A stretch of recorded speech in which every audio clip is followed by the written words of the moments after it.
Here we are. Welcome in, guys, to episode 20 something. I think it's 29. Not 100% sure, but I appreciate everyone for being here. There's not like a ton of stuff going on, but I didn't want to miss a show. So we got a few things that we're going to talk about. We're still going to have a good time. Honestly, as stale as FPSs feel right now, you guys might actually have more fun hanging out with us than playing FPS games. So how are you doing, Buff? Yeah, I think you hit the nail on the head there. We're way cooler than any FPS right now. Yeah, I'm doing good, man. And speaking of stale FPS, shout out to Justin. I'm not sure if he's in chat yet, but I was going through it last week with Warzone, and Justin turned me on to Ghost Recon Wildlands, which I hadn't tried yet. I played a little Breakpoint. Went out to GameStop, got Wildlands for a whopping $8, and I am having the time of my life. So all Yeah, good now. man, $8 for a good game with inflation. Oh, That's pretty all I right, know. to be honest. Well, technically, it was like 928 because I did get a 1 year warranty on it, just in case. So Sounds good. That's big awesome. dub. Yeah, I haven't tried those games, and he does talk about them a lot on like Discord and Twitch or Twitter and stuff. So it might be something I need to check out. How Yeah, for sure. how Wildlands was definitely has like a I don't know if I mean, we've talked about the Sicario movies in the past. It has that feel and it's very immersive. And I think you and I have talked about it, and I've talked about it in a lot of my videos too. Is like the proposed campaign for Modern Warfare 2 definitely has a lot of beats from what the Wildlands story is too. So yeah, it's actually really cool to get in there and play it. I might have to give it a try because yeah, there's not a whole lot to do right now, and I'm in a weird spot in the state where I live in Kansas. It's like living on the surface of the sun currently. We're like 102 degrees Fahrenheit today, and tomorrow is supposed to be like 107. So there's not much to do other than sit inside in the air conditioner and play video games because I can't handle that heat, man. I'm built for like fall and winter. I'm a big dude. I run hot, so this kind of weather is not cool. I mean, you're just gonna have to play some video games then, man. It's a tough situation to be in for sure. How was your weekend, by the way? It was good. I got another traveling weekend. I was up north here again, so out on the lakes, getting lots of sun. So it was good. How about yourself? I did a nostalgic LAN party with my buddy Ham. I think you've played with Ham before. He always I plays with me have, on my yep. on my Twitch streams.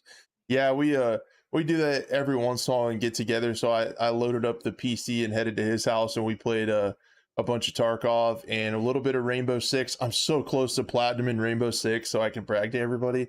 And then I don't know if I'm gonna make it or not. And then we tried out, I played a decent amount of the new PUBG map, and I was incredibly impressed with that. I don't have you seen any gameplay of it or anything? I watched a little bit of Doc's stream. I think it was maybe like Friday or something. So I only watched like him go through it a few games. But yeah, I mean the map looked really cool. I definitely need to watch some more gameplay though. But the map, especially I was watching a lot of the downtown skyscraper type gameplay there is where he was mainly at. So it looked really cool. Yeah, it's a really cool map where they added a lot of different and new mechanics to it. We talked about those Mhm. on the show like a couple weeks ago, but Yeah. one of the coolest part is it just has a really cool atmosphere to it. Like it's like a believable kind of post climate change era with like renewable energy, and there's like flooded cities and like hydroelectric dams. There's a bunch of different kinds of like energy sources. There was a like a fairgrounds with like a concert going on. There weren't like actual performers, but like the music was playing in the fairgrounds. So there was like Okay. a concert you could go to and look around at, and there was just all kinds of neat stuff. But at the end of the day, it was still PUBG, so there was a lot of loot around for 35 minutes and then get destroyed by level 500s that have been playing the game since 2016. Yeah. So it still was PUBG, but I definitely have to commend him on the map. It had a really cool vibe and feel to it. It's not like I'm gonna be grinding away at PUBG because the people that stayed and are still playing that game are so good. It's it's miserable. That's like But the biggest turn off with me trying to like jump in there now is the console version. I mean, I haven't tried it. I'm sure it had better luck on console, but regardless, it's still just you know get probably get wrecked 24/7. So yeah, a little and then hesitant. Yeah, I also want to let you guys know how my weekend of Tarkov went too. So I have a clip. I don't know if you saw it that I posted on Twitter. I Um, did I, not. Let's see it. I want to show this to you guys. I guess I can play a little bit of the audio. Sorry to the podcast listener, we love you, but you won't be able to hear it or see it. You start it here. We'll describe it after. Yeah, production team's a little rusty. I'm It's all good. curious if this was potentially what I was watching. Let's see. Okay, so here we go. This was my weekend of Tarkov in a nutshell. Got that guy. Two. Aim gets a guy across there. Watch this. Oh, right here. Right on the ground. Nice. He did not die until the second to last bullet. Was he? Did he have an Alton on? Is that what he? No. What I saw there? No, that's the crappiest like helmet that looks like a weenus. Like that's the crappiest helmet. That's that very first like level 2 or whatever Yeah, it is. yeah. Oh my god. And I think I countered it. I put 12 rounds in his face, and he didn't die until the like second to last one. What pistol is that? Is that that's not a 5.7, is it? It's the SR-1MP, the Russian pistol. It shoots 9x21. 9x21. Wow. It's actually a pretty strong pistol in the game. Usually, I mean, if you can get some AP rounds for it and like 2-hit people in like Gen 3 and stuff. I'm curious. I wish you could in the post raid stats. I wish you could see like ricochets from your bullets. I don't think they show that, right? Because I'm curious how many. It's almost as if all of your rounds ricocheted off that helmet, right? Yeah, but I know as someone who has worn that helmet in raid, you're good for maybe 1 bullet stopping, but not 11. So there's been a lot of hit reg issues with that game. I've never had luck with that helmet. The only helmets that have done me good are like level 4s or whatever with some face shields on them. I usually get lucky with some ricochets and stuff, but never that one. Yeah. No, it's not a good helmet, and it just there were a lot of times like that. There were a couple tasks on Shoreline that I could not get done because we just kept dying in the weirdest ways, and I was Tarkov'd out for a little while. But yeah, anyway, I had a pretty good weekend of gaming, and we're staying in because of the heat. I guess we can get into the news. Before we do that, some of you guys are here. Thank you so much for being here. Podcast link in the description if you prefer an audio only version. That is still going on. Over on all the major podcast platforms. It pushes out to all of them. Also, as you guys have probably noticed, that there is the chat is on the screen. That is so you guys can chat, be part of the show, and when somebody watches back the VOD over on the Scope channel, they can see what you guys are talking about. So there are a lot of clips going up, almost daily uploads at the Scope channel, where if you guys don't get to watch the whole thing and you want some smaller bite-sized digestible clips of the show, that's over there, so check it out. And I think people have been really enjoying those because there's almost daily content that's a lot smaller information, not an hour and a half all at once. So check that out. Chat, we love you guys. Thank you for everything. Let's get into it. The first thing I wanted to talk about, this show is going to be a little bit of opinions and thoughts, so yeah, guys, definitely chime in the comments. The first one here is some comments that were made early in the week by an ex-EA CEO who is now, he's actually the CEO of Unity, which is the engine that Tarkov runs on, so you can see how well that's doing. Sorry, I couldn't help it. He made some comments that I thought were really interesting, and I wanted to talk about it and address them. They're not like, it's like, oh my gosh, he said it out loud kind of comments. It's not anything earth-shattering. It's stuff we already know, but it's kind of interesting to see it put out into the wild. He's since apologized and walked it back, which I'll get your reaction. So in a recent interview with Pocket Gamer, what is his name again? John, wow, that's very Italian. He's Italian Python. How do you say that? Risatello? I'm a bad journalist. This show sounds sucks. good to me, man. Yeah, that's the only shot I'm taking at that name too. In a recent interview with Pocket Gamer, the Unity CEO, formerly CEO at EA, called developers who don't implement monetization options early in their games the most beautiful and pure brilliant people, but also, quote unquote, some of the big idiots. So he called them idiots if you don't have MTX in your game. And then he went on to walk it back. But what do you think of what he said off the rip? That flashes me towards, maybe you saw the interview. It was like 2019, early 2020. There was like some over in Europe. There was some like hearings about the loot box situation. Whether it's gambling, should it be allowed in games? And one of the EA like representatives was a female, and just like saying like there's surprise boxes and gamers loves people love surprises. It's just I mean, I definitely get it. Like, you're making money for sure. And I've always been a proponent of, hey, that's something cool in the game. I'd rather just buy it than like do some insane amount of hours and stuff to unlock it. But at the same time, there's kind of a fine line with how it's implemented. I think we've seen it implemented well in certain games, and then I think we've definitely on the flip side seen it implemented very, very poorly in other games. Battlefield. So take it as you will. But I mean, he's not wrong. But at the same time, there's a balance there. I think that needs to be found with games, and they're not really there. It's more like throw as much of the NTX at players so they spend money, and we're spending less time creating a quality game. If it's a quality game and there's loot boxes and stuff like that, that's another thing. But having a poor quality game and just throwing a bunch of loot boxes at players to buy, I think is definitely morally wrong. Yeah, essentially, what he said is true, though. And for that reason, I don't think he should have walked it back. I don't think he needed to walk it back. It's kind of the elephant in the room. Everybody thinks this. Everybody knows this. This is how, and we can see this from the games. This is how developers and studios look at their games. I see a lot of them designed around microtransactions. Can you think of any other reason they need specialists in Battlefield? I can't. It's Right. A lot of developers now, and you can tell this from the games, how they play, how they're released, and how they're even built from the ground up to be microtransactions from right off the rip. And this guy just says it. He says it how it is. Like, if you're not making all that money, so there's a couple things like, do I like it? No. Let's preface my statement with that. I don't really like that mechanic at all. I would rather them spend more time on the game, have more content. I like the premium model kind of. I didn't think I'd be saying that, but I'd rather just pay for more maps.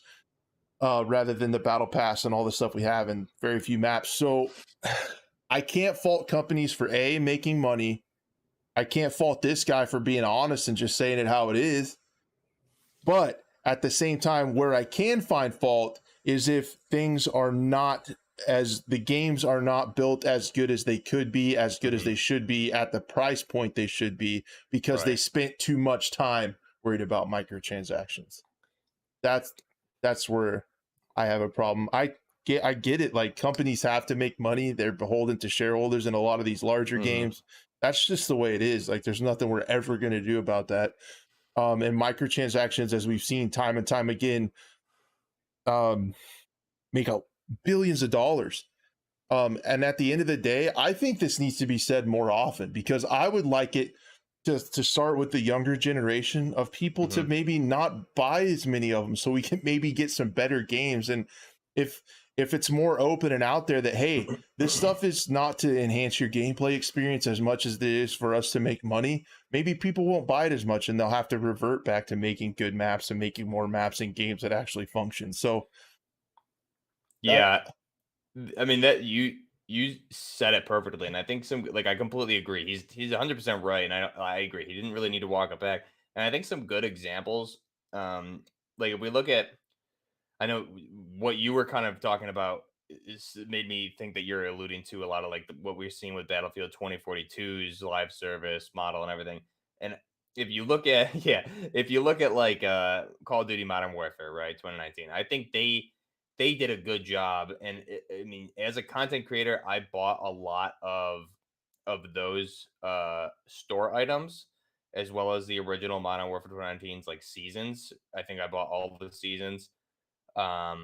And I liked the content, but also as a creator, I was buying the store items that looked good, right? I wasn't just buying something that I personally wasn't interested in to cover content with. I think they had a lot of really good milsim packs and things like that, really good weapon blueprints, which I gladly spent money on. Then on the flip side, you see a lot of the Cold War store items, the Vanguard store items, which I haven't bought into a single season for any of those games, and I haven't really spent money at all in the stores. I've probably bought in total maybe 5 or 6 bundles in the store for those two games combined, if that.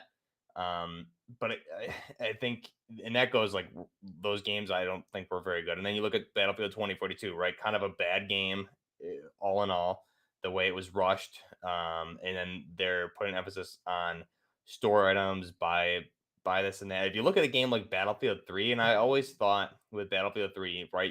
You alluded to the premium model. Battlefield 3 had a great premium model for the maps, and if I needed to pay currently today, let's say Battlefield 6, whatever they want to call it, comes out in 2024, right? And it's just the best Battlefield, exactly what we wanted. Dice redeems themselves. They beat out Call of Duty that year. It's a huge win. I would pay the 40 or whatever for the premium, uh, for the maps specifically. And then if you, on top of that, you would add, if there was a season pass and things like that, for weapons, vehicles, but also store items. I always thought with Battlefield 3, I would have liked to be able to have like different skins for my operators, like an elite uh, Navy SEAL skin, Delta skin, Russian Spetsnaz skins, like different operators, exactly what we saw with Modern Warfare 2019. And they did it really well. So I think where Battlefield failed was, okay, we're doing specialists, we're doing the store items for specialists. Whereas they had the right idea with previous Battlefields, is you have your assault class, all your regular classes, right? And then you can have different custom skins that you would buy in the store. Oh, these guys are Navy SEALs. They bought that, or they had to level up X amount to unlock it, one of the two. But buying it, you get a extra special like SEAL looking skin or Delta skin, whatever you want. I always thought that was the route to go when you're looking at Battlefield microtransactions, loot boxes, because something like Battlefield 3 and 4 was a very well polished game, after launch, obviously. And those were premium models, and there was room there for more, to make more money with store items, loot boxes, whatever, what have you. So that was a huge monologue on my side, but that's kind of how I feel. No, that makes total sense. And then you kind of vote for your wallet, right, on things that you like. Right. Big Mike says something really, really important in the chat too. He brings up Elden Ring, which when Elden Ring came out, it, to me, I got excited, not because I generally like those games, but kind of like Mike is alluding to, the game came out finished. It came out with a lot of content. It doesn't rely on microtransactions. It's not built and balanced around getting you to buy those. If you guys want to do something crazy, go and search for recent EA patents and Activision patents, and look at some of those patents they have on algorithms on how to get you to buy microtransactions. They will actually, it's actually black and white. They pair you up with people that have those things, that have those guns, who are good players, that shoot you with DLC guns. So you have to have them. There's a lot in Black Ops 3. And then if you buy them, then it gives you easier lobbies, so you feel good about your purchase, so you want to do it again. So there's so many things that are weird about microtransactions. This guy made these statements that put it out in the open, so we all know what they're thinking, and it made everybody think about it. And it put it at the forefront where I think it should be, because it's such a massive part of games, but not many people talk about some of the crappy practices that go on behind the scenes. So I think Elden Ring was a breath of fresh air. Tarkov is to an extent as well. Say what you want about it being a beta and as expensive as it is and stuff like that, but it's not centered around microtransactions. They're still working on it. They're still adding stuff to it. It is technically a beta. But there are games out there that don't need it. You can see where they can implement that, right? You can see where Tarkov would implement that. Oh yeah, like the clothing system, especially you're talking about what do we see? Rogues. I think Nikita said there's going to be Spetsnaz GRU factions coming. I can definitely see, like, cosmetic wise, a lot of store items, MTX, weapon camos, things like that. And those are things that people would spend money on because it's good content and allows for more customization. I've always been a proponent of, let me customize my character, even though it's a first-person shooter. I can't even see what I look like, but I'm a huge fan of that. Yeah, it adds to the immersion and the replayability and gets you into the game, and that's why we play them, right? Exactly. the other thing is, I guess that I'm thinking of, I'm gonna argue with myself a little bit. The one thing where I could see he is wrong are with those examples we gave, right? Like Elden Ring, you can't really call those developers idiots. Um, Yeah. but like basically, I don't think he wasn't calling anyone out specifically. He was saying Right. like you should be cashing in on the microtransaction trend. Right. Is You'd be a essentially fool what he's not saying. to, essentially, Yeah. because it's just Um, you're losing out on money, essentially. Yeah. so I guess I could see that getting twisted a little bit. Maybe he shouldn't have said it in that way. But at the same time, with all that being said, he did end up walking it back. He issued an apology. He said on his Twitter page, he said, "My word choice was crude and I'm sorry." He's like, "I'm listening and I will do better." He adds that what he wanted to say, but clearly failed at saying, was that there are better ways for game developers to get an early read on what players think of their game and either adjust or not adjust based on feedback. Both are very valid choices. So he basically just Mm. like completely walked it back and apologized for it, which I'm just kind of glad he said it. Honestly, I don't know. Yeah. It's really not getting like a ton of press or whatever.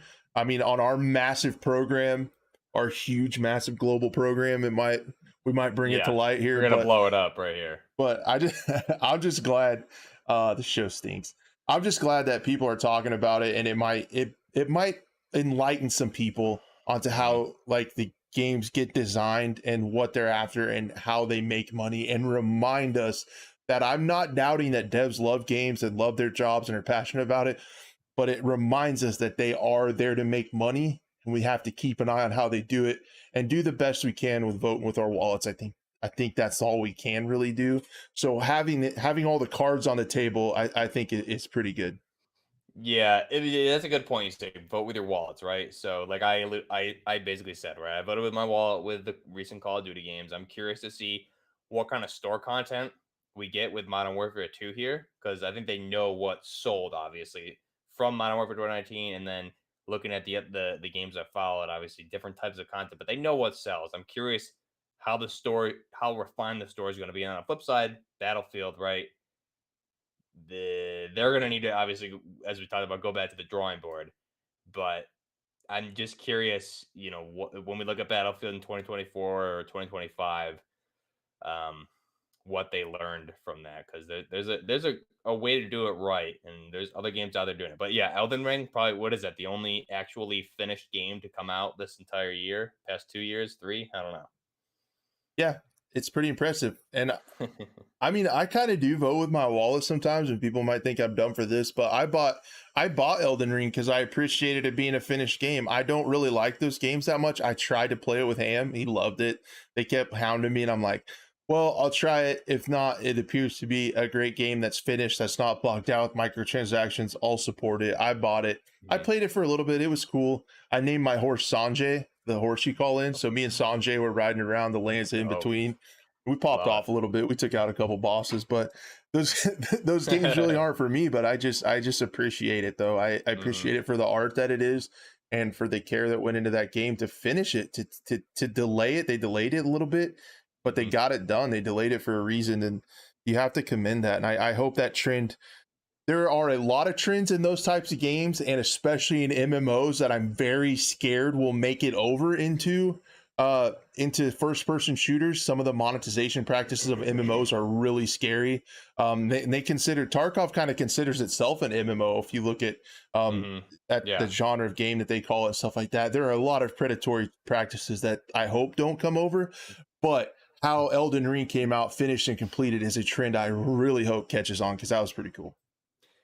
Yeah, I mean, if you do happen to ever pick up like Wildlands or Breakpoint, I mean, just take a look at that and see what they do. There's definitely, like we talked about, goods and bad, but that's technically kind of like an MMO too. So that kind of gives you another way to look at it also.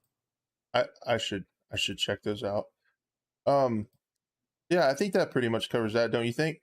Yeah, think like you said, he said the right thing. I don't think he needed to walk it back at all. So Yep. It could get a little bit twisted on like call people out specifically, but yeah, at the same time, he said what everybody was thinking, so yeah. it kind of confirms what we all thought. Hmm. Yeah. So the next thing I wanted to talk about, and this is kind of our topic of the week. are about battle royales, and I shouldn't say are they dead, but it got you guys to click, didn't it? No, I'm kidding. That's terrible. I want to talk about it. So I guess we could call this. Do I call it the poll of the week or the poll of the day? See, I don't know, because like we're a weekly show, but the poll is only live for the day. So is it a daily poll or is it a weekly poll? I don't know. I feel like it's got to be the week, right? I guess Poll once a week, or I poll the guess day. Throw different polls out there all week, and we'll I cover them call all it. next week. I call it the poll of the day. I don't know. We're gonna get some metrics. We're gonna get some numbers. This is gonna be some good journalism. Also, So for the clickbait title, can we edit the thumbnail with a buff shock face, maybe? yeah, For we the can. bot? We're gonna have to do a photo shoot. We got to get the O Yeah. face and the hands. We Oh got to yeah. get a ton of Fortnite pictures of Spear us. fingers, yeah. Oh yeah, I'm all for it, man. Let's do it. Well, let's do it. We'll schedule a photo shoot. What I wanted to talk about was I actually wanted to get the topic thing correct because I'm terrible at my job. Is this? I put out a poll on YouTube and on Twitter. Poll for the live show tonight: are battle royale stale? I use the word stale, not dead, because I don't think they're dead. Looking at the numbers, but are they stale? 75% yes, 25% no. Over on Twitter, very similar results. 65. I'm a massive Twitter influencer, so we got 26 votes. 65% say yes, 34.6 say no. That battle royales are not dead, and I think they're really an odd kind of thing. Battle royales, I feel like every time I make a battle royale video or talk about it, people get upset. They're like, I'm so tired of BRs. I hate them. Like, I'm over them. And I get that. But then if you look at it, they're like playing them. Like, they're always the top at Twitch. They're always have huge numbers. There's two massive segments, I feel like, on Twitch and on player bases. You either have like the competitive type games like Valorant, CSGO, Siege, those hold a big player base, and then the battle royales. Tarkov is kind of different. Yeah, battle royales are weird because I feel like everyone hates them, but everyone plays them. I don't know. I love battle royales. Like my first one, we've talked about it before. My first one was Black Ops 4's Blackout, right? And previous to that, I was watching so much PUBG. Like, man, I wish I had a PC to play PUBG. And then Blackout came out, and I was hooked. It was so addictive to me and my buddy Mooman, who a lot of you guys might know, plays with me a lot. So we were hooked on that from the start when it came out. I was so addicted to that game, and I love that battle royale feel because there's something new every time. So that's why Warzone was so great when it came out. You know, obviously it's declined heavily since, but there's definitely an aspect of battle royales which is the sandbox type. I always said they were doing Battlefield better than Battlefield, right? Because it's just something new every time, always a new experience. So I love it. It's just really implementation, right? How it's actually implemented. There's good ways to do it and bad ways to do it, which I think we see games out there doing both. Yeah. And yeah, there are definitely good ones and bad ones, like Mike's talking about. Apex Legends, that thing always has a growing player base. I've played it. It's a very solid game. It plays pretty well.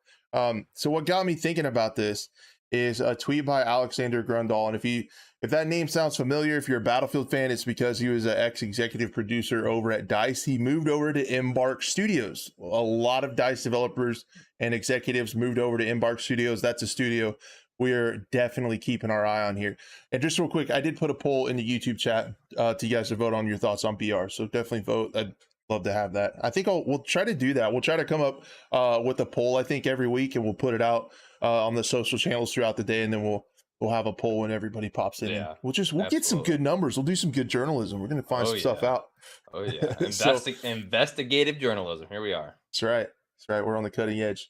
So what he said, I thought it was a great tweet, and it got my brain turning. I wrote a long reply to it. No one cares what I say, but it just got me thinking.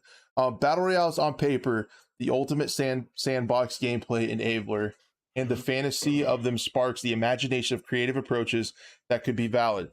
Recent games, though, I feel push towards min-maxing towards a very specific play style. He goes on to say, they now to me feel more like a string of TDM matches where you rush to the next one and often only rewards very twitchy play styles. Sounds like he's calling out Warzone. Um, have BRs lost some Yep. of their uniqueness in a drive to streamline and be more approachable? And if so, where are BRs headed now? He says games right now are without meaningful out of session context. It's like friendly football games versus league play or even World Cup. He said, yes, there is progression in battle passes, but that's just busy work in this context, in his opinion.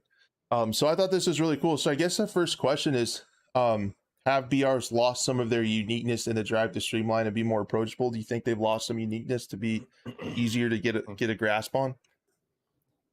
Yeah, absolutely. I think that what we've seen specifically with, I'm going to use Warzone as an example because it's arguably one of the biggest ones out there. it's become not a battle royale, and I think even with like Fortune's Keep and Rebirth Island, I get what he's saying with like the TDM type stuff, but it's just there's a lot of issues. It's supposed to be the best player wins, right? And there's different ways to play that out, but it's a competitive mode, and I think when it's made for little babies to play, it loses its luster and makes it just not enjoyable at all. Yeah, and when he talked about that, where it's like a series of TDM matches where you rush to the next one and often only rewards twitchy playstyles, I thought about Rebirth, like with the resurgence mode, which I've come to really like. So like I'm kind of calling myself out here. Um, but at the end of the day, it starts to feel like that, right? Like I think back to my first winner chicken dinner in PUBG to like now how I feel like over like I'm somewhere, I don't play a ton, but I'm somewhere around 500 wins on Rebirth. And it's like it's that feeling, that excitement isn't there. Like you don't approach each game like I just remember, and this is just gonna happen, right? Kind of what I said in my reply was, I mean, when you first played your first multiplayer game, imagine how crazy it was that you're playing in another match with somebody across the country, and you're in the same lobby playing against each other. How cool that was. Well, now how kind of dead is regular multiplayer in COD. It's not. It doesn't do it for us anymore. We always need more. We always need more. Same thing with Battle Royale. Like you start with your, like, if I remember my first PUBG dinner, like how like intense and sweaty I was, and I was shaking and my heart was pumping because I'd done a lot to get there. And it's kind of lost all that. And instead of making it more intense, more tactical, they made it more accessible, which could lead back to wanting more microtransactions. The more people that play your game, the more microtransactions you could sell. Yeah. But they made it a lot more accessible where it wasn't near as punishing. And I feel like it's kind of lost its identity of being a battle royale. And that could just be a case of the battle royales don't do it for us anymore. That's not a rewarding game style, or they've just made them so watered down with all the ways to respawn, all the min-maxing and meta contents and meta stuff. You get your loadout really fast now in those game modes. Apex, I think, was one of the first ones that I can think of. I remember when it came out, I was like, holy shit, it's got a way to bring your friends back when they die. That's crazy. But yeah, it just makes it, they take out some of those, a lot of them have slowly taken out those punishing mechanics of a battle royale and kind of watered them down, and they're losing their identity. And I don't know what's really next. Yeah, I mean, that's a really good point. I think I agree. I like that. I like the resurgent modes of Rebirth and Fortune's Keep. Like I really enjoy that. But why do I enjoy it? It's because regular BR in that game has become so unplayable and unfun because the game was just completely like lambasted by everything Raven Software has done since they took over, in my opinion. Peak Warzone, the early days when Infinity War was handling, we had meta weapon issues with the Grau and the Bruin at the time, but also when players started taking advantage of the movement system. So I think like my ideal BR is a slower paced, almost like Sandstorm or Tarkov type movement system, where you need to play smart. The rewarding part of Blackout as well as early Warzone for me on OG Verdansk was outsmarting players, right? I'm not the greatest player, and I also use very off meta weapons, and my solo win rate back in the day was ridiculous. I was a beast at solo games. I had so much fun just going up solo. Now today I never play solo. I haven't even tried to play solo in a long time. But back then I would always outsmart, outposition, using weapons like a scar and just weird shit that no one would ever touch. And I'd be winning games all the time because I was outsmarting and outplaying people. Like I was running an M4 with SOCOM rounds to make it look like an M110 or an SR25 in semi-auto, and that thing I was out DMRing snipers back in the day. It's just so it's weird how that game has devolved in my opinion. So yeah, now I love the rebirth resurgence type modes because it's the only game mode that's even close to playable in my opinion. So we'll have to just see what Warzone 2 does and what any other BRs. I mean, there's a market out there for that perfect BR. We'll have to see. The fast-paced, twitchy movement just is not for me. And like it just people will say that yeah, there's a skill gap in the movement, blah blah blah. But it's just, I mean, come on. I'm not, especially we have players here on consoles. I paid like 900 for my PS5. I'm stuck with an 80 FOV. Like I'm looking through a straw here, and like give me a break.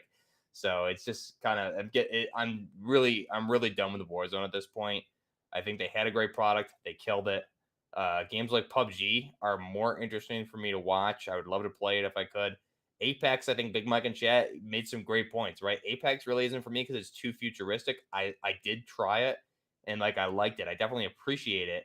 But I'm more of that modern immersion type gamer. So we'll see, man. I think they're definitely not getting stale. It's just like you said. It's just like it's a competitive mode. Let's make a battle royale for big boys, right? Let's buckle our pants and play a freaking battle royale instead of making things for 2-year-olds. Yeah, I would like that. I think I would like something. I think there's a happy medium between taking some of so like on one end of the spectrum, you have like a PUBG, right, where it's drop in loot. When you're dead, you're dead. If your buddy's dead, he's gone. Mm-hmm. But there's and most of the maps, minus maybe Sandhawk, there is a lot of downtime in the middle. I think that could be removed. I think to move the battle royale space forward, I think if you take out a lot of those time wasters, but it still has a lot to do with positioning. It has a Yeah. lot to do with strats. You still have the randomness of the circle and things like that. Mm-hmm. But I think there's a happy medium there. We can still have a tactical, hardcore BR where when you're done, you're done. But at the same time, and still have like grounded movement, weapons, and things like that. But at the same Right. time, get some of that dead space out of there, and maybe like overall smaller maps and lobbies. I think would be fun. And Apex does this. The map or the lobbies aren't like 128 players or whatever in Apex, and it's pretty fun.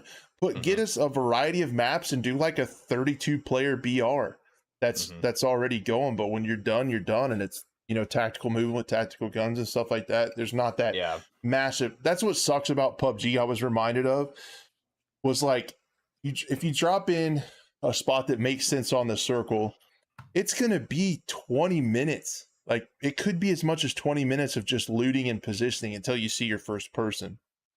And then if you die, you feel like you just wasted a bunch of time. So I think there's ways to get around that without making it as casual as Resurgence. Excuse me, as casual as Resurgence is. Yeah, and in Blackout, there was actually a mode called Hot Pursuit, which I really like because Blackout you couldn't buy, there was no buybacks or anything, but in Hot Pursuit, I think it was until like the third to last or second to last circle or something like that. Every time a circle collapsed, everyone that was dead would come back, right? So you couldn't buy players, but it gave you there was long circles, you would loot. But when that circle closed, your dead teammates would come back. They would come back with a pistol, I think, or maybe I forgot what. I think it was a pistol. But again, that offered something to work for in the downtime because okay, I know if I survive and loot, I can establish a position where I can get some weapons for my guys to come back. we're gonna get back in this, and if I can hold down this area, they're gonna come back. They can get these guns, and there was no loadouts in that game either. So it wasn't like you were at this huge meta disadvantage. You were building stuff, throwing attachments on weapons from your backpack. I thought that was a cool idea, but yeah. I mean, I think you said it. You said it perfectly. We'll have to see what they do with these game modes going forward. And I mean, another really good example is I love the extraction type modes like Tarkov, but why do I love that? It's a little bit more grounded, right? But yeah, there's a happy medium for sure. Yeah, we've seen games like the Cycle Frontier had some success with that extraction type mode. I thought that potentially those types of game modes could be the next kind of battle royale, where it's still hardcore, it's still suspenseful, but you have to extract. There's not necessarily just one winner. It's not all about PvP. Like, the game is deeper. There's more to it, stuff like that. Tarkov does great. At the end of my reply to Alexander, I arrived to the point where I think what I have the most faith in after how the servers performed this weekend, that's been shaken. But if you have the Tarkov mode, how it is, I could go on about what I think needs to happen with that game. That's just my stupid opinion. That really doesn't matter, but that's just my opinion. But Tarkov is a really cool game. It's one of a kind. It holds my attention. That's living there. That's a way to play. And then the other thing I talked about is, if you guys remember, I talked about the two kind of sects of not SEX, SECT, just so you know. The two groups of players. There's also that competitive mode. So I'm really interested to see how Escape from Tarkov and Tarkov Arena coexist, because that to me could be the grounded, deep gameplay that I like. If I want to go sweat it out with my friends and play a search and destroy mode, I can go to Tarkov Arena. If I want to kind of chill, have an MMO experience, play the game differently, how I want to play it, and level up my character and play a little bit different game, I got the Extraction Escape from Tarkov. So I'm going to be interested to see. Another one that could potentially be good is Modern Warfare 2. Yeah. With DMZ. That game, we've talked about that ad nauseum on the channel. Like, are you going to try to have something for everyone? You're going to have your multiplayer, your battle royale, and your extraction survival mode. Big team battles for Battlefield players. Like, they're trying to go for everything. So it's going to be, it's going to happen. Something's going to come together where it's going to have the perfect mix of all that. But I think those are the two types of games, with the potentially third one being the extraction, that holds people's attention. You have to either be like leveling up a character with rewarding gameplay, like it feels really good in Tarkov when you unlock a gun that you can use now that's really good. You make a bunch of rubles that you can buy something cool, you level up, you complete a quest, feels really good. Or if you win a battle royale, feels awesome. Or if you hit a high rank, like if I make it to platinum in Rainbow Six this season, I'm gonna be amped. So like, those are the things that get me going as a FPS player. So there could be a mix of that coming in a couple of different games. So let's hope so. Yeah, really hope so. But yeah, is there anything else you want to talk about? What he said? No. I think we covered it pretty well. So I mean, battle royales are alive and well, in my opinion. Just a matter of execution. Yeah, and then Flex has to bring in Firestorm. That game was so close, man. That game was so close to being an amazing BR. It had the interesting vehicle gameplay, but there was a lot of stuff on the maps where you could deal with the vehicles. I thought Firestorm was awesome. It suffered greatly from the pacing issue. That was a really big map that was really huge, and they only put 64 players on it. So there was a lot of downtime that was unnecessary. But that map was gorgeous. I think the circle, I think the game just needed to start at like the third circle and just go on different. You don't have to use all of the map on every match. So I really wish that would have been especially fixed with and that adjusted. player count. That player count is so low compared to every other BR, right? And which I would have, like you said, was massive. Yeah, which I would have been interested to try. Like, I kind of want to see a smaller number BR where you still have those unforgiving mechanics, but you don't invest as much time into it, or you get sad when you die. Like, oh, I just spent 30 minutes trying to get to that final circle. It's like, make them faster paced and smaller. It would be interesting to try. But I thought Halo was going to do that with the last Spartan standing or whatever, but that was a weird deal. I think it would have played a lot better if they would have just started it at like the third circle or second circle. Would have taken that stuff out. Yeah, for sure. And I never played it, but yeah, I agree. I watched a lot of gameplay, and it's just unfortunate that it went down how it went down. Yep. All right. So yeah, let's talk about the next thing. And guys, I've seen some awesome questions. Sorry, we're gonna keep pushing through these. If you guys can hang out, we definitely want to talk to you guys at the end of the show. So a quick little plug for chat Q&A at the end of the show. We'd love to have some questions and kind of talk with you guys a little bit at the end. But for now, we're gonna keep pushing through these real quick and answer as much stuff in chat as we can. So yeah, let's go on to the next one. We've talked a little bit about the movement and stuff, and why this was interesting to me was because we talked about the movement, we talked about the new stuff in movement, but and we're talking about, sorry, bad host, Modern Warfare 2. We're going to talk about Modern Warfare 2 movement just a little bit, because I saw a huge, just a demand for the question of where is slide canceling. It hasn't been addressed in any of the leaks and stuff like that I've seen. And on a couple videos where I've talked about movement in Modern Warfare 2, I watched your video where you talked about movement. A lot of the comments were asking about slide canceling coming back. Because I think, I don't know, this could be boomer mentality, but I'm just kind of like over it. I'm tired of sliding every 2 seconds. Like, I do it, I know how to play that way. I use it to refresh my tack sprint, slide around corners and use it, but it's exhausting, and quite frankly, it looks silly. Like, if you care at all about immersion and stuff like that, yeah, it just looks silly, man. Everybody's just sliding around everywhere. It's kind of silly. So I've been looking for any kind of information about slide canceling, and let's listen to what Swag has said. So FaZe Swag, he's I'm sure you guys have heard of him, massive streamer for Warzone. And I don't know if you'll be able to hear this, Buff. I don't know how to do that, but we'll get it one day. I'll just play this clip for you guys really quick. Who talks about it. They can't keep it the same.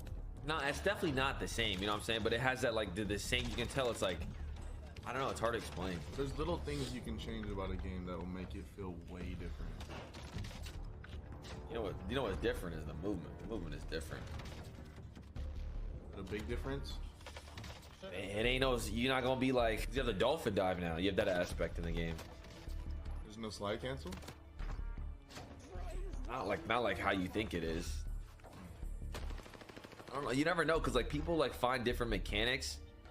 Like I said, I played Modern Warfare 2, okay, bro. It's lit. So he said a couple things there that I thought were really interesting. Like, let me get this shut off. He said a couple things that I thought were really interesting. So he asked him, so to preface this for you guys that haven't heard it, he was talking about the movement. So a lot of creators and larger streamers and stuff have played Modern Warfare 2. Of course, they're under NDA to talk about specifics, but him and his friend FaZe Santana were talking about the movement and things and what's different. He says it kind of got me excited, because he said it feels really similar overall to Modern Warfare 2019, which was a game that I enjoyed. So that's really cool, but he said it has to be different, and he said it is. He said that there's dolphin diving now is one of the things he said, so that's coming back from the older CODs. And then he said that slide canceling is not how you think. So that was interesting. And then he said something else that I would say was, he said that, how did he put it? People find different things in the mechanics. So originally slide canceling wasn't put into the game on purpose. It's I wouldn't call it an exploit, but it's like a mechanic that people found after playing it. So there could be a whole new like mechanic or something, or way for people to move around, double tap C space ship. Like, it's all weird how it works as it is. Somebody could find something like that. So, but at the thought of slide canceling not being in there, I got really excited. But it's going to be interesting to see what movement mechanics that aren't intended that do come out of this. What are your thoughts on slide canceling? And what do you think of what he said? Yeah, I mean, slide canceling, I personally hate it. I think it's one of a few major factors that ruined Warzone, in my opinion. I really think what Swag is saying sounds good, But again, he's not really giving us much details. Just not like you would think. The movement's different. So how is the movement different? And that's really something we won't know until we see that gameplay or get our hands on it. Really, because like you said, people can find loopholes around it. I think one thing that would fix that is some sort of stamina system in the game. Or I mean, like you said, it was never intended to be a gameplay mechanic. So if there is some exploit found with the movement system, I think Infinity Ward needs to get on top of that, or like we talked about previously, is allow certain types of movement in some modes and restrict it in others. Because slide canceling in Warzone, like you said, it looks goofy, and honestly, the twitchy movement, slide canceling really takes away from firefights on top of crazy broken weapons. So it's one of the factors for me that just really took me out of the game and ruined the game for me. Yeah. What I'm hoping that said, and this is probably like copium, but what I'm hoping he's saying there is you can still slide cancel, but it's not an advantage. It doesn't reset your tack sprint. It doesn't help you move across the map faster. There's like not a reason to do it. So like right now you slide cancel because you can actually traverse the map like faster. So Yeah. I'm hoping you can still, if he says it's kind of there, I'm guessing something like that is there, but maybe it's something like you can still do it, but it's not an advantage. So it's not going to it doesn't do you any good to spam it all the time like it is now. Mhm. Yeah, I think the spamming it with like the jumping, you see a lot of like even when you watch Swag's gameplay, he'll slide cancel, jump, like switches weapons 24/7, slide cancel all around the map. Like you said, that's how people aren't sprinting, they're slide canceling around the entire map and like switch. It's just too fast paced and it really takes away from firefights.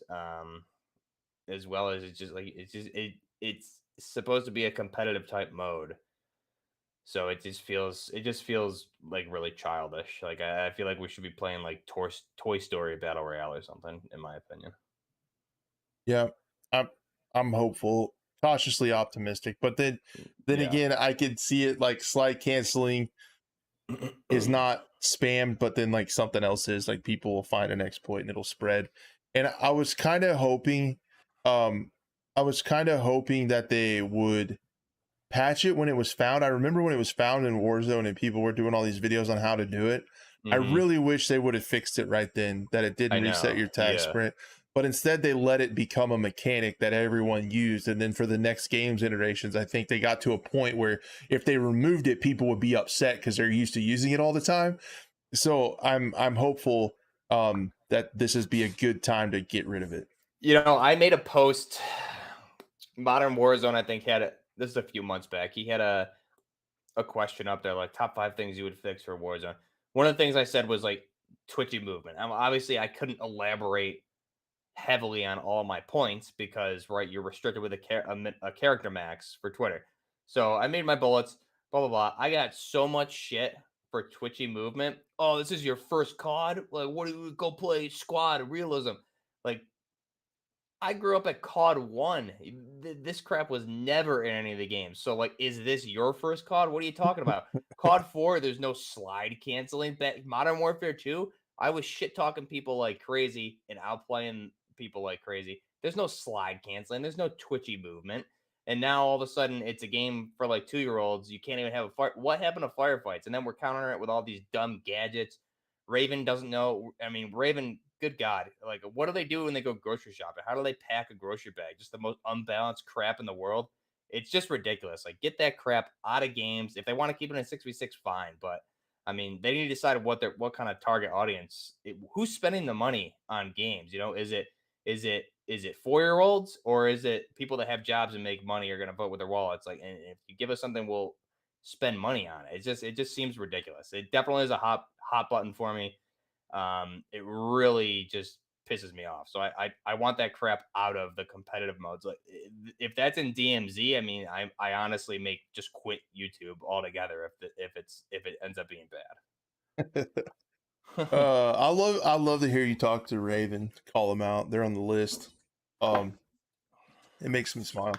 Um, so Yeah, honestly, I think they just need to really, I hate to say it, but I like the movement of Battlefield 5. It had a decent slide, but it had a cooldown. You feel Mhm. once you slide, and then it takes a second for you to get back up to your feet, and then you can't slide again for like a second or so. So you can't just keep sliding. But the slide was great as a way to get behind cover. Mhm. Like if a tank or something comes around, like comes up out of a ridge, and you can get and slide back to behind cover. If you're in a gunfight that you're losing, you can slide, get out of the way. Um, it was great. I Battlefield 5 is just my favorite movement of an arcade type shooter that I've ever seen. It had leaning, but again, it's not Mhm. like when you play Rainbow Six Siege where you're leaning all the time. It had a cooldown. Like the more times you Yeah. tried to lean spam, the less you did it. So if you just spam Q and E, pretty soon your player would quit moving. Like it would Yeah. be, and it would slow. It just had a cooldown, and everything like took thought, and I just thought it was cool. The crouch sprinting was nice. Not something you're going to use all the time, but every once in Mhm. a while it was awesome. You could get in a trench, crouch down, and flank someone on a tank. Yeah, but And I agree. Like sliding is a great mechanic, right? I mean, look at Insurgency Sandstorm. I mean, you can slide in that game, but it's not something that can be abused. What's it for? It's for sprinting and sliding behind cover, right? If I tried to slide cancel somebody in a firefight, I'd get rocked, right? It's just so out of the realm of something that you would conceivably even do in that game in a firefight. So I think sliding's great, but what's the purpose of sliding? Is it to slide to get behind cover quickly when you're taking heavy fire? Or is it to stem, slide 15 feet, jump 360 no scope, circle around somebody, and quick shot them with a Car 98? What's the purpose of sliding? That's the real, the big brain question, I guess, that they need to think about. yep. I hope it works out. I hope they come up with something that's a happy medium for everybody. So yeah, I guess the next thing I wanted to talk about COD wise, still kind of on a similar topic. I just saw this. I think we mentioned it just a little bit before in a show, but I wanted to talk about it again. And this is like way, way in the future, and probably silly that we're talking about it. But there's a lot of stuff that points from the mobile leaks again that the Call of Duty 2024 is going to be in the Gulf War era. It could still possibly be called a Black Ops game. A couple of the reasons that people think that are in this article. So there were maps leaked, map images, like the loading screens leaked for 2024 Call of Duty. Um, how this happens I don't know, we talked about it a lot too, but yeah, what I wanted to get to was files relating to this upcoming entry mentioned leaked the Lockheed F-117 Nighthawk widely used by U.S. military during Gulf War. Concept art now removed from Twitter along with the rest of Reality's account showed the interior of a wrecked palace with U.S. soldiers storming ornate and gaudy location. One of the paintings on there was identified as one of the paintings that Saddam Hussein had. Yep. So I saw that. There's also reference to Mogadishu, perhaps a nod to the October 1993 Battle of Mogadishu, details of which are adapted into the film Black Hawk Down. So there was a lot of stuff in those that allude to at least that time period. So I just wanted to bring that up a little bit because I don't think we talked about it a lot a couple weeks ago. And again, I understand, guys. Crash, why are you talking about a game that's 2 years away? Because it's fun. All right. Yeah. So what do you think of that era? I'll let you talk about it because I think you're gonna like it, and then I'm gonna devil's advocate you. So what do you think about it? Yeah, personally, I love it. I think it's an era we haven't really seen touched in first person games like this before, especially in Call of Duty. It's an era that I personally thought Battlefield should have gone to uh after Battlefield 1. I thought like an alternate reality Cold War early to mid 1990s would have been a great era for them to push into, because it's like we said, it's not ancient weapons. There's a lot of weapons that were in the 90s Gulf War era that were still heavily in use today. Um, and there's a lot of it's not you're not restricted with the timeline. 'Cause the timeline, you're essentially modern for the most part, and things like Mogadishu and Black Hawk Down all the weapons there, is mainly stuff we see today. If you guys have watched that movie, M60s, M249s, Car 15s, you had some early prototype M4s being used by Delta at that time too. So there's always room, and you can always expand the timeline. Like, oh, this DLC takes place in 2000, 2005, and keep moving forward. You're not stuck in a World War II era, but I think that's an era that I'm excited for, and I've really been hoping another studio makes a semi-modern or a modern type COD game. I personally kind of hope, this is going to be a Treyarch game, right? So I really hope it's not like a quote unquote Black Ops title. I really hope it's kind of its own offshoot game, because with Black Ops, it's always, Russian mind control, the numbers, what do they mean, Mason, blah blah blah, which is cool and all, but I hope it's a game actually set in this timeline, and we don't see, like, some of the Black Ops games were set in a certain era, and we'd see flashbacks, things like that. So if it's actually, I kind of want it to be a new standalone from Treyarch set in this time period would be really cool. And to play, Mogadishu, these are things that really happened. So there's your immersion factor right there, and everything we saw, is real stuff so far. So I'm excited. They can do it. They can make this a great game in this era, or they can completely butcher it. It's solely on them. Yeah, I guess you kind of answered my question already with the alternate timeline. No, you didn't know. I was gonna say, like, my only thing I was worried about is, like, would everything take place in that theater and all the maps look the same? Like, would there be no variety in maps because they're all in, like, desert and they're all look this? Would that get? But you said with an alternate timeline, you could have different operations going on in other places and stuff like. Yeah, I mean, there was one of my very, very, very first videos when I didn't know what I was doing back in like 2017, and I was uploading like once a year. I did what Battlefield 5 should be, and that was where I kind of laid out this alternate reality Cold War era game where the Soviet Union didn't collapse, and instead what they did on the brink of financial like devastation with their economy and their natural resources, they had to use what they had with their military might to invade the US in this alternate reality. So you could have in there, you would have the US, okay, they're in the Gulf War and Russia seizes the opportunity to secretly invade somehow into the US. There was a MMORPG on PC, I think it was Conflict at War, Conflict something. You guys can look it up and probably find it. But that was basically the premise of that game. However, that was a PC like MMORPG thing. So if you adapt that into like an FPS, it's such a good idea, and you're not going to be restricted. So I always thought that's kind of where Battlefield should have gone. I think that's an era that is wide open for the taking, and I'm honestly kind of shocked no one's jumped in there yet. Yeah. Well said. I think so. Yeah, I guess that's all. I didn't really have a ton to say about that, but I just thought I thought it was interesting, and I wanted to get your opinion on it. So I guess the next thing to talk about is everyone's favorite segment of the show. Right, guys, it's time for Quick Shots. Quick Shots is a part of the show where we talk about some smaller, quicker, faster stories just at the end. And then, yeah, if you guys want to stick around just a little bit longer, I would love to have you guys ask some questions in chat. I'm always impressed. Everybody asks great questions, and I appreciate it. So, yeah, the first thing I wanted to talk about, this one was kind of entertaining to me. I don't know what can be said too much about it, but I don't know if you saw this, but the Arena Breakout trailer, I kind of saw it, and then I saw Big Fry's video about it. Same here, yeah. Yeah, I was like, this looks absolutely amazing. The trailer was like so sick. It was so sick. And then you find out, like, later on when you read the blog post and you research it, that, dude, it's a mobile game. It's like heartbreaking. Yeah. I'm gonna have to buy, like, I don't know, the trailer looks so good.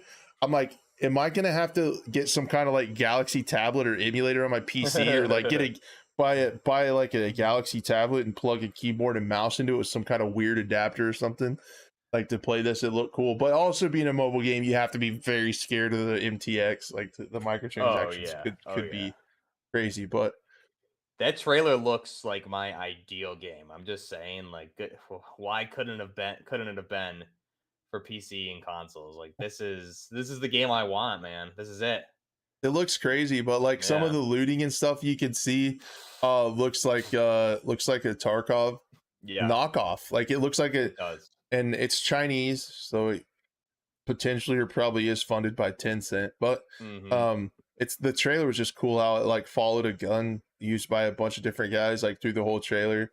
And it's a sick gun. I mean, come on, that's a beautiful looking M4 salt mod build right there, which I would love to get my hands on too. It's got the HSS 4X flip on there. Oh, love it. Good guy. Yeah. So I don't know. I was just laughing at this because I was laughing at the bait and switch, right? And then I went further into it. I'm like, how would Tarkov style mechanics work on mobile? Like you see him taking pain meds and stuff. It's like, how would you inventory on a phone? Like, I don't even understand. Like, I can't even wrap my head around how that would work. I'm pretty sure it'll be like you would hit, because I don't know if you've ever played COD Mobile. I played it briefly just because like the weapons in there. I was trying to see what was up because they were better than what we were getting in any of the console games. But like on COD Mobile, basically you would like push a button and like a wheel would come up. We see this in like Ghost Recon games, some of those too, like Wildlands and Breakpoint. But a wheel will come up with like a bunch of different options. So that could be essentially your inventory, right? You're gonna hit like the inventory icon and like all my inventory icons pop up, so I can just hit like thumb for inventory pane, something like that. I would assume. But yeah, I would encourage everyone to take a look at like COD mobile controls or something. It's probably gonna be something similar to that, especially if it is funded by Tencent. I'm sure it's gonna be relatively similar. Yep, I'm just gonna have to become a mobile gamer now. That's how it is. There you go. Do it up. All right, so that's something for you guys to check out. Yeah, so now it's time for the next quick shot. We're gonna talk a little bit. My timing was way off. I didn't hear the noise, man. I'm over here going. It's not your fault. It's the production team's fault. We'll have a talk. We'll have a talk with them. They're on notice right now. I'm gonna have to be like Doc and fire them all the time. So yeah, the next thing I wanted to talk about was 6 Days in Fallujah. Just got new gameplay. That is a game that's really interesting to me. Not necessarily the thing that interests me the most is procedurally generated maps. When stuff comes across or comes out, or I don't want to say that. When stuff comes out that's like new technology or something we haven't seen in an FPS game, I get really excited about it. And this is one of those things. So the reasoning behind it, I watched their blog post like a long time ago when they first came out. They wanted to harness like that shitty feeling of going into a place where you don't know. You don't know what's around the corner. You don't know what's in the next room. You don't know where the doors and windows and stuff are. So essentially what this game does and why I'm so excited about it is the maps load in procedurally every time. So they're different every time you play it. Like fundamentally, the gameplay looks kind of like Ready or Not, but Fallujah, Middle East, desert ops and stuff like that. So it's a little bit different setting, but like the same tacticality, teamwork, how you move, clear rooms, stuff like that looks really cool. But the thing that caught my eye is I'm always bitching about maps and there not being enough of them. Well, if they're procedurally generated, that solves that problem right there. Like going forward, you're going to have different maps every time. And could that assist, if this works out and this technology is perfected, could this assist bigger studios in building maps in the future? Can they program this and say, and put in the textures and stuff and just have it roll and, keep rolling through maps until they get something that they kind of like? Like, I don't know. Like it might help. I don't know. It might help people or help studios develop maps faster in the future. So I'm excited about that technology. But what they did was we got new gameplay. It's really short. So I'm going to show it to you guys on screen. It looks really good. And this is actually in an audio blog. I'm not going to play the audio, but I definitely want you guys to go check it out. This is the new gameplay we got. It's really short, but you should go listen to the audio because it sounds really good. It sounds similar to Insurgency Sandstorm. The echoing, the proximity chat, how you hear what your friendlies are saying through the walls and stuff like that is really cool. I'm like that's all we see, but it just looks really cool. What do you think of that game? Have you followed that much? Yeah, I've been following it pretty. I remember way back when it was announced originally, and then I've been keeping an eye on it since they re-announced that it's coming out. And all the gameplay we've seen previously in this, I mean, it looks awesome. This is something I really am excited to get my hands on. I've definitely, this is kind of like my dark horse game. I think I'm gonna definitely gonna have a lot of fun with this. This is right up my alley for myself and the channel. So this is something I'm gonna have a lot of fun playing. Again, this isn't too far off. I mean, what was Fallujah 2005? I want to say it was. So this isn't like too far off from that. Like Gulf War era. Obviously, it's like 10 plus years more, but you're still all. It's very relatively similar weaponry too. Which I mean, there's still a big gap between 2005 and today as far as like attachments and things like that. But I think it looks great. I'm really excited to play it. Like you said, it looks and kind of sounds a lot like Sandstorm, which is great. Yeah, and you guys saw in that video, except Mr. Podcast listener, I'm so sorry. In the video that I played, it showed the maps being like re-rolled and new buildings and everything changing. And I'm just excited for that technology. That's just something that's new in the FPS genre that I can see solving a lot of problems and make for some really interesting and just, I mean, again, if it is truly random, if it is truly procedurally generated, the replayability is just indefinite. Like if it's different every time. Yeah. Think about the co-op playing with your buddies, how fun that would be. Just like you don't even know what to expect. Like you're trying to cover each other going clearing buildings. You have no idea what's going on. Yeah, Which is awesome. there was a game that had that due process. I remember that now. Bullet Kid mentioned that. That also had procedural maps. That was some kind of platformer looking game, wasn't it? It was a different, I don't know. I kind of remember a little bit about it. So yeah, I guess that's covered 6 days in Fallujah. We'll definitely keep our eye on it on this show and our channels and stuff because it looks really cool. It looks like something new that should be checked out for sure. All right, so now it's time for the next quick shot. Are you not getting it? No, I'm not getting it. I hope Chad is, or I'm gonna look like a complete idiot. Wait, hold on. I was the first time, but not anymore. Chad, are we hearing quick shots? You guys hearing quick shots out there? I hope so. Yeah. So in the spirit of the show, I'll keep going. All right. The last thing we hear it, we got shots fired. All right, It's copy. just me, They got then, huh? Chat's got contact. Yeah, that is weird. Wonder if it's not coming through on my on my end. That is weird. It should be. Sorry. Show's terrible. I'll live. It's okay. All right. We'll get the production team on it. It'll be fixed next week. Don't even worry about it, guys. All right. So the next thing I wanted to talk about, these last two stories are pretty short, and then we'll get into chat Q&A. If you guys want to hang out for just a second. This was kind of a downer to me. Ubisoft updates Rainbow Six Siege Year 7 roadmap and delays the features to Season 4. A couple of the things I was really looking forward to coming in 3 got delayed to Season 4.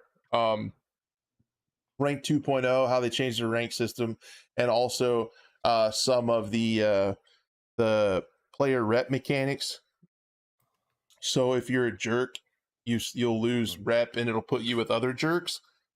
So like nice people get a higher rep and the nice people get to play together. And then, yeah, so I was kind of excited for that because that game can get pretty toxic at times. And yeah, some of that stuff is delayed. But they did say they're bringing another map in Season 3, and they kind of teased, and everybody was guessing all kinds of different maps. So apparently there's going to be a new map added to the competitive pool that we have played before, possibly in an event. So that there's a few different maps, some of the stadium maps and stuff potentially could be coming. But I was sad to see that delayed. And since I still keep up with Rainbow Six and still play it quite a bit, I thought I would talk about it just a little bit. Yeah. Do you have much to add? Probably not. You're not a big time sieger. I haven't. Sorry, I haven't played it in a while, but I was always a fan of it. Yeah.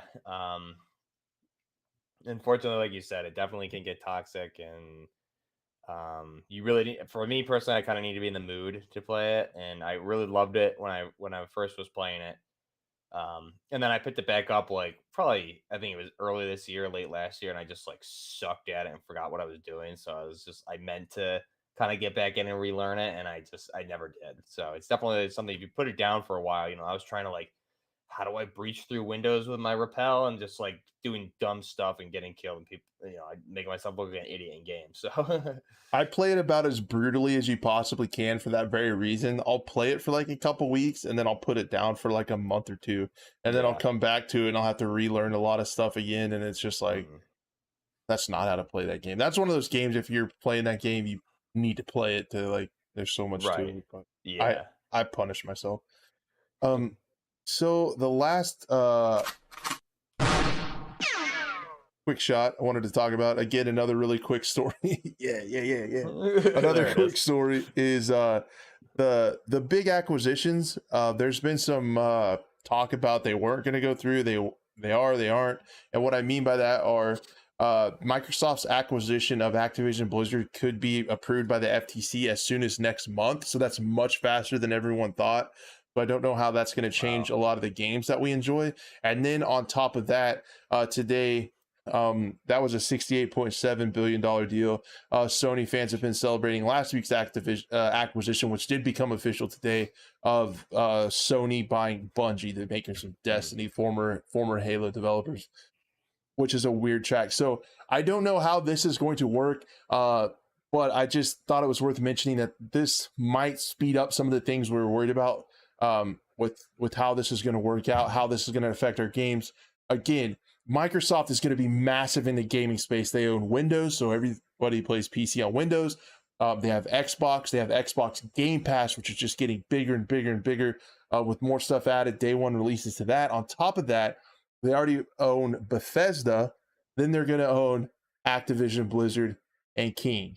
So you're going to have like all the Bethesda games, all the Activision, Blizzard, and King games, Call of Duty, like World of Warcraft, Overwatch, all that's going to be under one roof. So that deal is potentially being pushed through faster than we thought. So it's going to be interesting to see how that plays out. And then again with Bungie and PlayStation, that's just a weird one to me, because Bungie was under Microsoft for Halo, and then they made Destiny, and then they got out from under them, and they were all excited that they were free to do whatever they want, and then they sold themselves to Sony and went back under a larger umbrella again. So that's just a weird 180 to me. But yeah, there's a lot of acquisitions, a lot of things going on.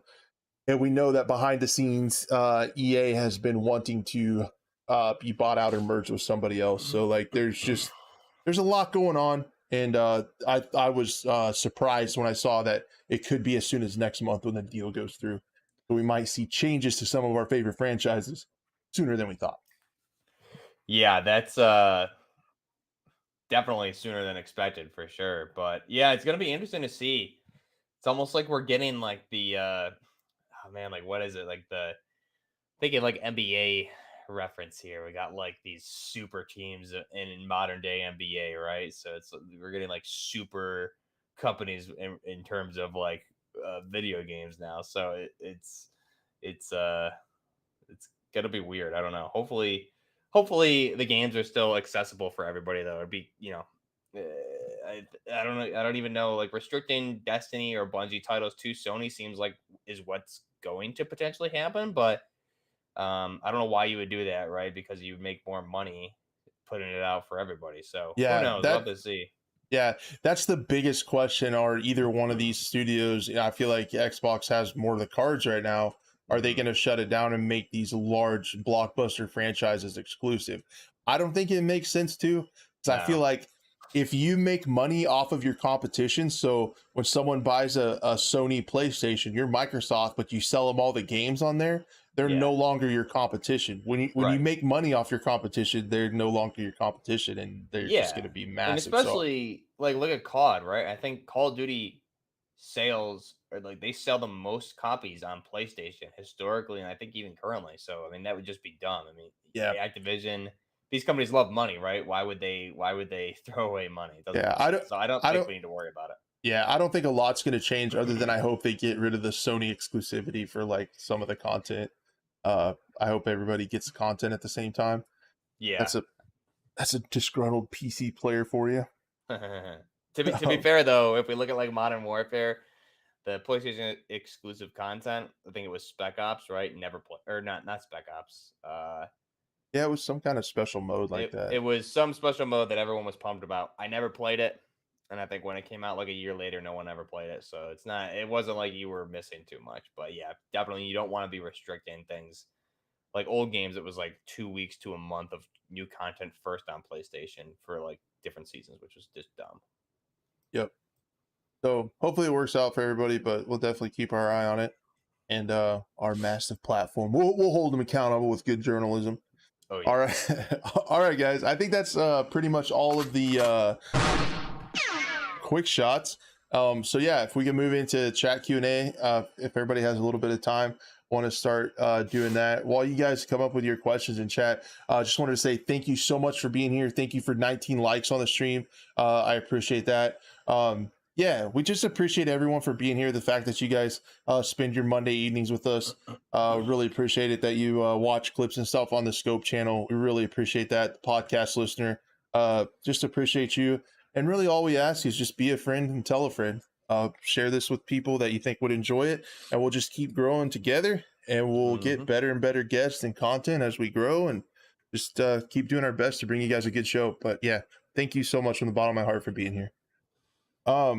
Absolutely. I just want to, thanks everybody. I think we definitely have a really good podcast going here. So we're excited for this to pick up. I mean, the quality of this and the conversations, everything we're covering is pretty top notch. And, it's just the both of us just being real with you, right? There's no scripts or anything. We have our bullet points as far as topics, but everything you're hearing is genuine. So we definitely appreciate it.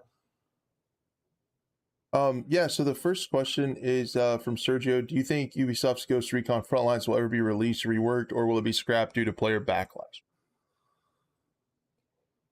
What do you think? Yeah, this one, I I hope it's released. I don't know if there's going to be some sort of like rework with the naming or whatever, but this is one I understand the argument from like hardcore Ghost Recon fans. I remember Big Fry was doing a lot of videos on this. Like no one wants this, no one asked for it, which I agree. And I'm not the biggest historically not the biggest Ghost Recon fan, especially from the beginning. I dabble in some of those games here and there, so I get that 100%.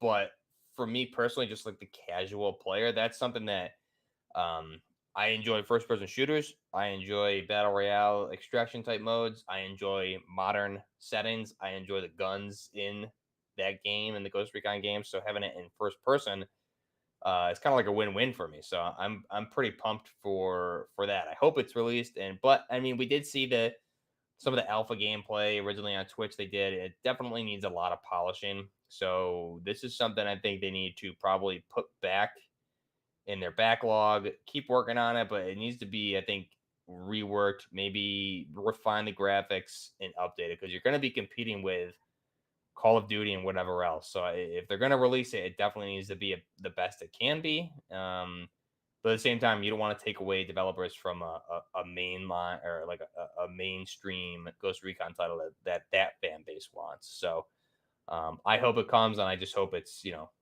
I hope it's good and isn't just one of those titles that's released and dies immediately.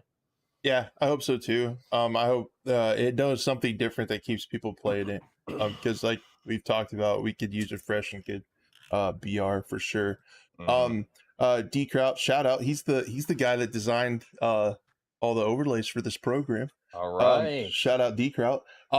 He says, with the confirmation that the next BF will have a campaign, what are the odds of Bad Company 3 being the next game? What we do know about the next one is it could be a standalone done by the Seattle studio, headed by former Halo developer Jared Leto. Oh my god, it's Morbin time. Marcus Leto, I'm sorry, roast me on Twitter, whatever. Yeah, I think it might be a standalone game, but from what we've heard, it really sounds like they're going to push forward with the specialist. That's not confirmed, but that's the last we've heard.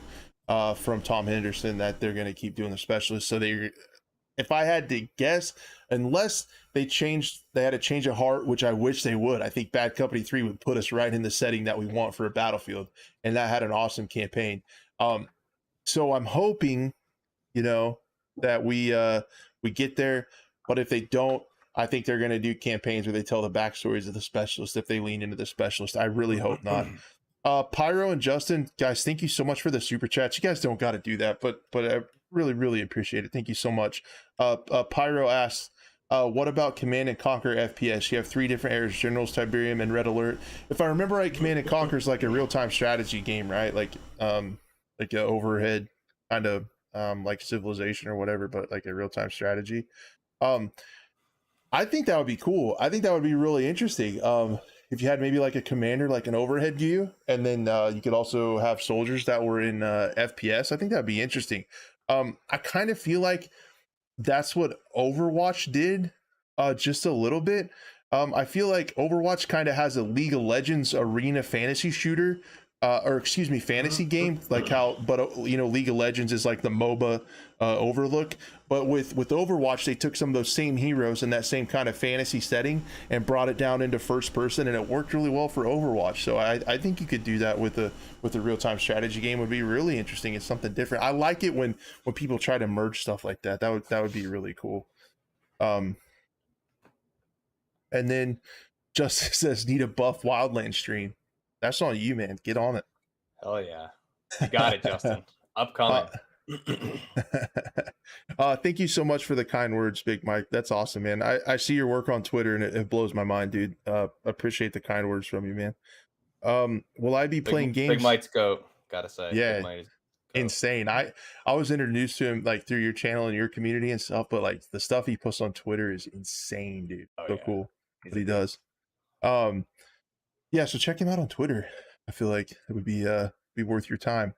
Then will I be playing games after this? Yeah, I'll probably stream over on Twitch, just a chill stream. We'll either be playing Tarkov, Warzone, or Rainbow Six is what I've been playing.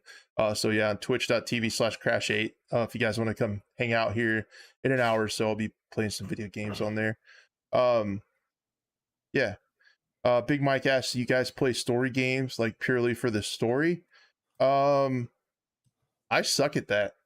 Do you play story games a lot? I mean, like all the Modern Warfare and COD games, I've actually always, for the most part, been a big fan of the story. So the first thing I always play is the campaign. I've always loved the campaigns for a lot of those, specifically the Modern Warfare titles. But the one game that I played, I'm not, if we're looking at just straight campaign story games, the answer is no, but I did play The Last of Us when it came out back in like 2013, I think it was. And holy crap. I mean, was I playing a game and playing inside of the best movie ever? Like that game was one of those games with the story I picked up and I just couldn't stop playing. I know HBO's coming out with a series sometime here for that. I mean, the story for that was just amazing. And that was to date my favorite story game that I had ever played was the first Last of Us. Yeah. I don't enjoy them as much playing them, but I like to watch people play them. I did play honestly the last campaign I did play was a Modern Warfare 2019 campaign, and I thought it was pretty good. I enjoyed working my way through that, but I've always been a multiplayer person. However, a lot of those story games, kind of like Elden Ring, Last of Us, some of the Resident Evil ones, I really enjoy watching them play it. I enjoy watching streams and watching playthroughs, watch other people do it, because I get kind of frustrated with mechanics, like where it doesn't tell you what to do next, and I keep like doing the wrong thing, and I don't feel like I'm pushing through the story, and I get like annoyed. So I'm bad at story games, but I enjoy watching other people play them. I think if you get a chance, Crash, I don't know if you ever played them. Medal of Honor 2010 had an amazing campaign, and it picked up right away with Medal of Honor Warfighter, which I think was 2012.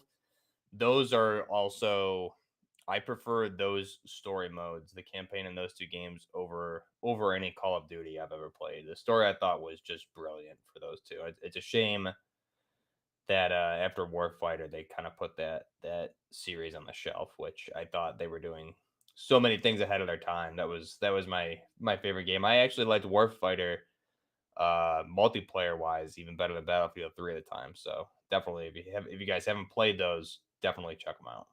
I feel like I need to make myself do that sometime. I don't know if I ever will, but I feel like I should just make myself sit down and play some of the good story games and see like if I can get into it.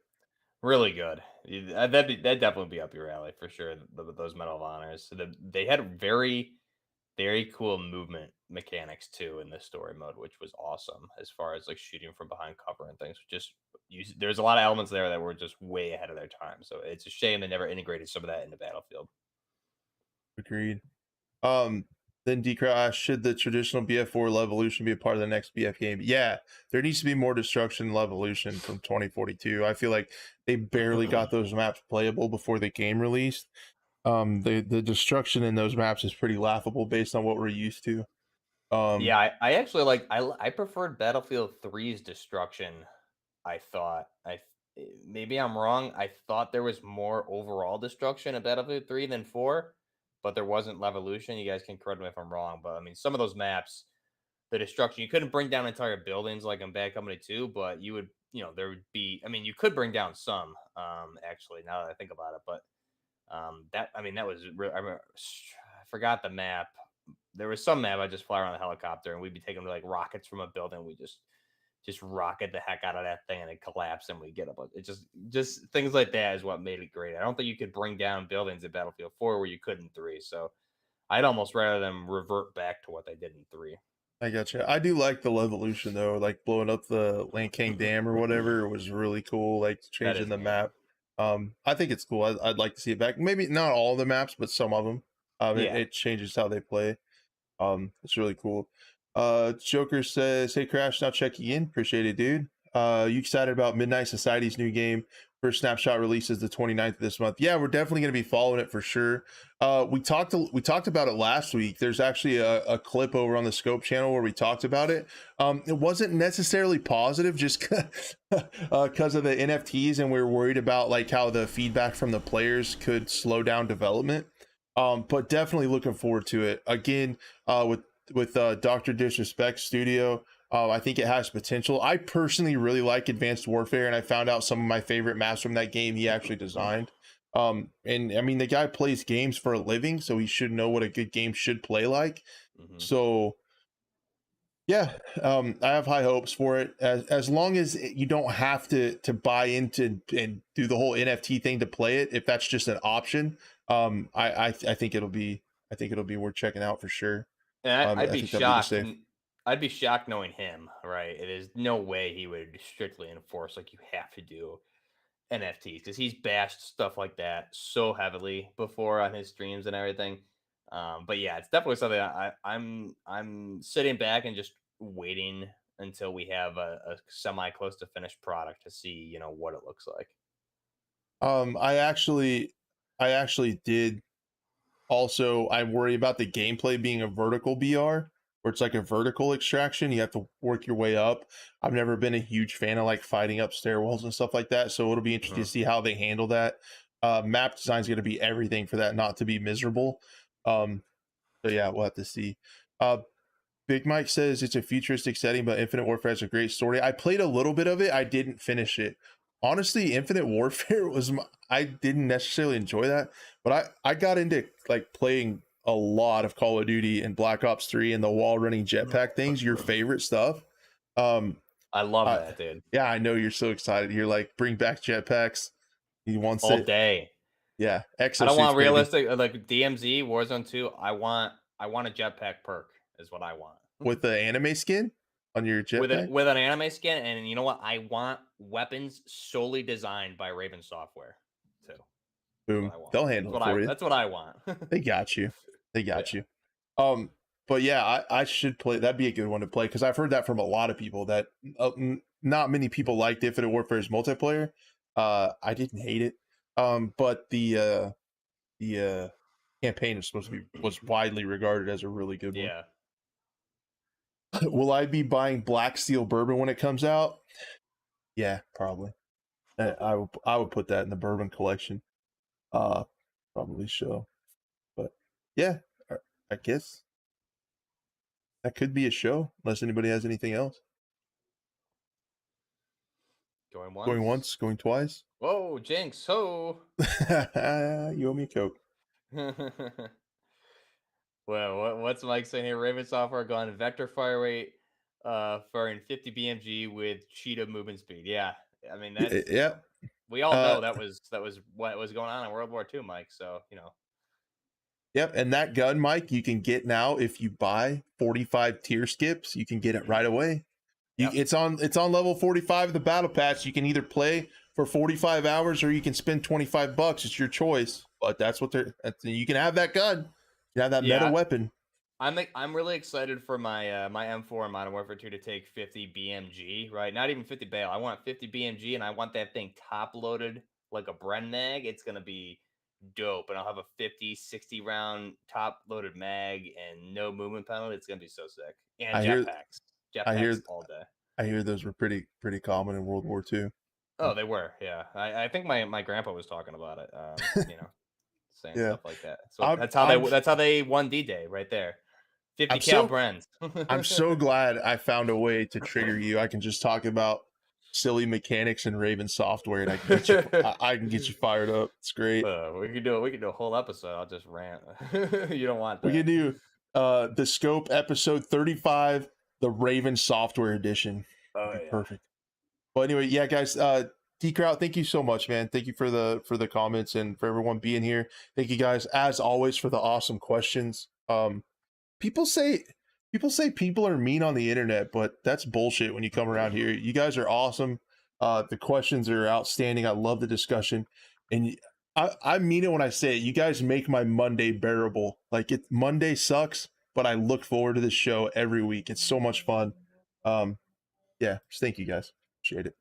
Yeah, I have a blast here. I love hanging out with you guys. We have great chat going today too. Really good questions and everything. So definitely check out the VOD when it's uploaded to the Scope channel. We'll have clips up there throughout the week. And if you guys missed anything from the previous weeks, we have the VODs over on the Scope channel, which should be down below in the description. And we also have all the clips up there. So if you don't want to watch the whole thing, all the clips we pulled out of that and post them separately, so you can check those out too. Yep. So all that's going on throughout the week on the Scope channel. We're trying to grow that eventually. If that channel would grow, we'd probably do live shows over there. We're thinking about in the coming weeks doing maybe a live broadcast over on Buff's channel. And then also I'm not joking. We're working on getting some guests lined up for you guys. I think now is a great time to have some guests on before we get into the home stretch for Modern Warfare 2. So we'll try to get some of that and bring you guys some really good content. Thank you for being here, and we'll catch you next week. We'll see you in about 6.85 days. The next one. Oh yeah. Take care, guys. Yep. See you guys. Got the Scope fingers.